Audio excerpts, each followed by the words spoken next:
Terima kasih Anda masih bersama kami dalam saluran 8 pagi. Pemirsa, Kementerian Komunikasi dan Informatika bekerja sama dengan TNI untuk memperkuat literasi digital sektor pemerintahan. Kerjasama ditandai dengan peluncuran program literasi digital sektor pemerintahan di Markas Besar TNI Cilangkap, Jakarta Timur.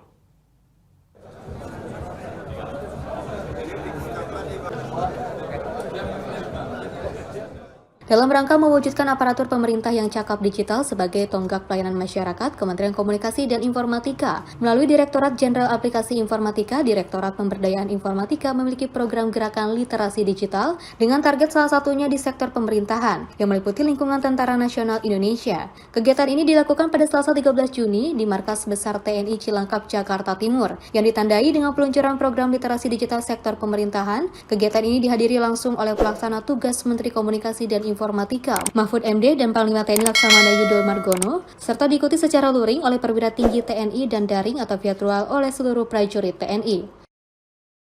TNI merupakan suatu kewajiban bagi kita semua untuk terus memerangi konten negatif.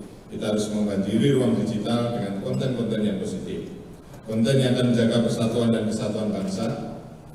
Untuk bisa berperan lebih, tentunya kita harus memiliki kecakapan digital agar mampu menciptakan lebih banyak konten-konten kreatif yang mendidik dan menyejukkan. Untuk itulah saya sangat mendukung dan mengapresiasi penyelenggaraan kegiatan literasi digital di lingkungan TNI.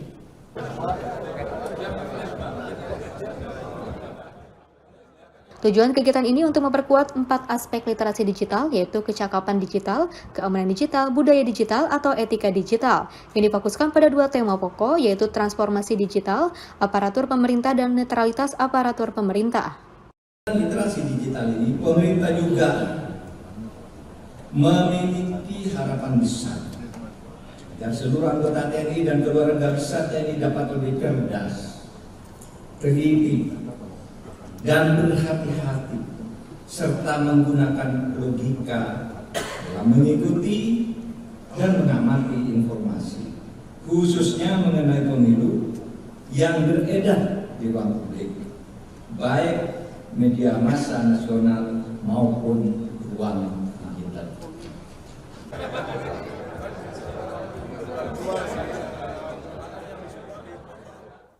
Pelaksana tugas Menteri Komunikasi dan Informatika Mahfud MD bersama Panglima TNI berupaya menjaga stabilitas politik dan keamanan untuk mensukseskan pemilu 2024.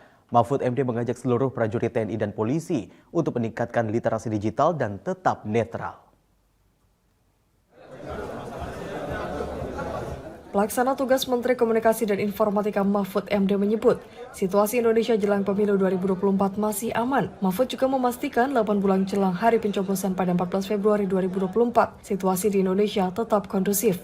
Mahfud pun membandingkan suasana jelang pemilu pada tahun 2019 dan saat ini. Meskipun demikian, Mahfud berharap seluruh masyarakat meningkatkan literasi digital guna menghindari berita hoaks jelang pemilu.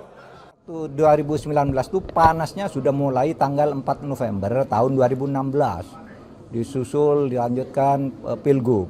Habis itu 212. Muncul alumni 212. Muncul pendukung fatwa pengawal fatwa Majelis Ulama sampai panas menjelang pemilu. Nah, sekarang ini sudah 3 tahun tuh ya. Sekarang ini sudah tinggal 8 bulan, tenang, alhamdulillah. Mari kita jaga bersama. Lebih lanjut, Mahfud juga mengatakan netralitas prajurit TNI dan polisi sangat penting dalam melancarkan proses pemilu serta memastikan pemilu aman bagi pemilih. Fania Gini, Diki Pratama, Garuda TV melaporkan dari Jakarta.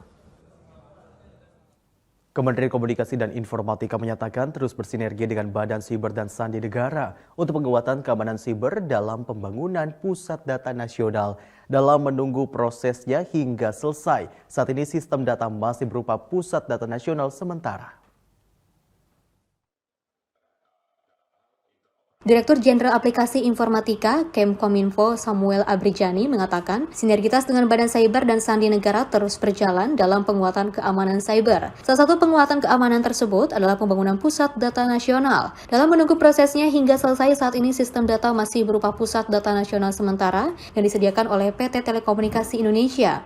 Samuel Abrijani pun menjelaskan pembagian tugas dengan Badan Cyber dan Sandi Negara dalam kerjasama terhadap Pusat Data Nasional tersebut. Undang-undang kita memberikan kemudahan bagi semua penyelenggara untuk melakukan kegiatan ekonomi digital, namun mereka bertanggung jawab terhadap sistem dan data-data yang dalam pengelolaannya atau pengendaliannya. Di sini kita adalah sinergitas kita dan juga pembagian tugas kita, Pak. Kalau di BSSN itu terkait hackingnya, tapi kalau kita ada terkait kontennya, Pak. Sekretaris Utama Badan Cyber dan Sandi Negara, Susilo Wibowo, turut menyampaikan hal-hal yang dilakukan Badan Cyber dan Sandi Negara dalam menjaga dan penguatan data cyber bersama Kementerian Komunikasi dan Informatika. BSSN mendukung Kominfo dalam pembangunan pusat data nasional. Yang kedua, BSSN terus melakukan monitoring, pengiriman notifikasi, serta upaya penanggulangan dan pemulihan terhadap dugaan insiden kebocoran data. Dan yang ketiga, BSSN dan Kominfo selama ini sudah dan akan terus melakukan sinergi dalam perwujudan keamanan siber nasional dengan tugas dan fungsi masing-masing. Pembangunan pusat data nasional terus dilakukan dengan tujuan pengelolaan data Indonesia pada sektor publik maupun pemerintah agar lebih mumpuni dan terpusat. Dengan itu, sinergitas antara Kementerian Kominfo dan juga Badan Cyber Sandi Negara dalam upaya pencegahan kebocoran data terus diperkuat.